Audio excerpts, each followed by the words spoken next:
Hello, brovs. I know I'm not going to finish The Witch and the Priest, the Hilda Lewis account of Joan Flower, because I was sick last week and basically lost the week of reading almost. So before I start my Thanksgiving books on November 1st,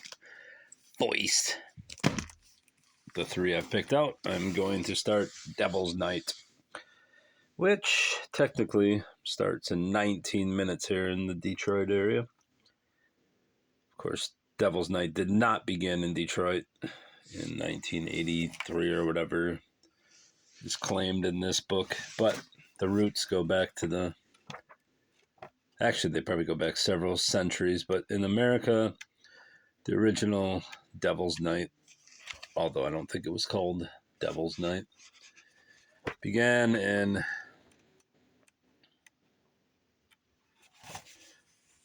I'm not sure exactly when it began, but there were stories, probably the late 1800s, where kids started to become unruly and go door to door and wax windows and burn poop in a bag on a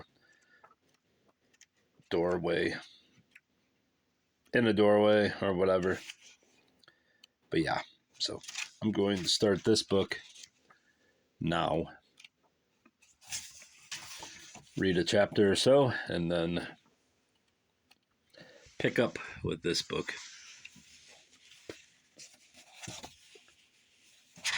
And now that I've wasted 2 minutes here rambling, I'm probably not going to start this book here, since this is, maybe I will start it here.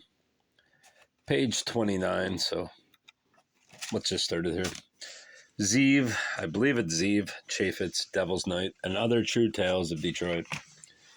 On the night before Halloween, Detroit explodes in flame. The local citizens call that evening Devil's Night. Tourists, sociologists, and even some visiting firefighters gather to witness this outpouring of urban frustration when houses, abandoned buildings, and unused factories burn to the ground in an orgy of arson.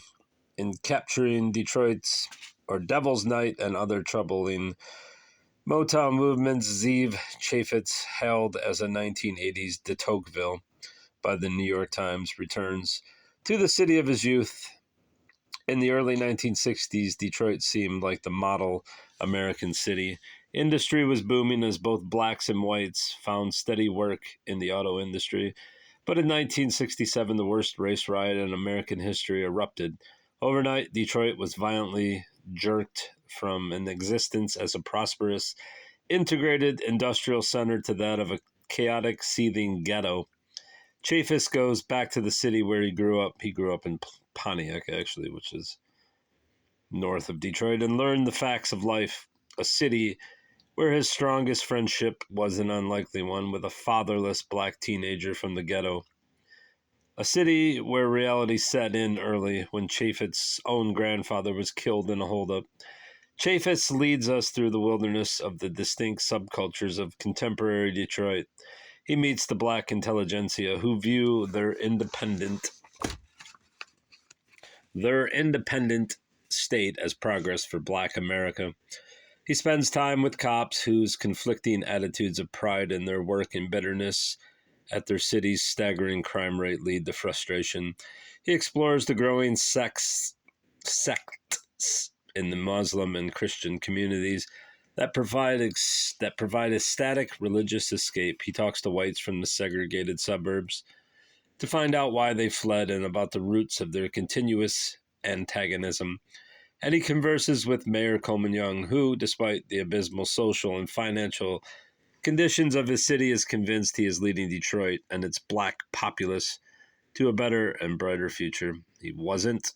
Poignant, perceptive, and at times hilariously funny, Devil's Night and Other True Tales of Detroit gives an unprecedented look at what Ze'ev Chafets calls America's first third world city.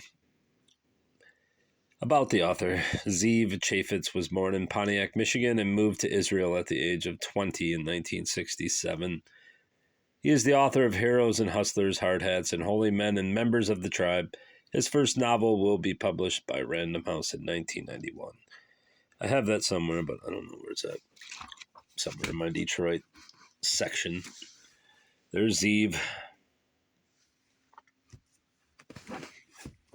What's this book? 1988, I think. 1990 copyright. Originally, I thought it was originally written in 88, but I could be wrong. Show you the title page and all that good stuff. And then personal note.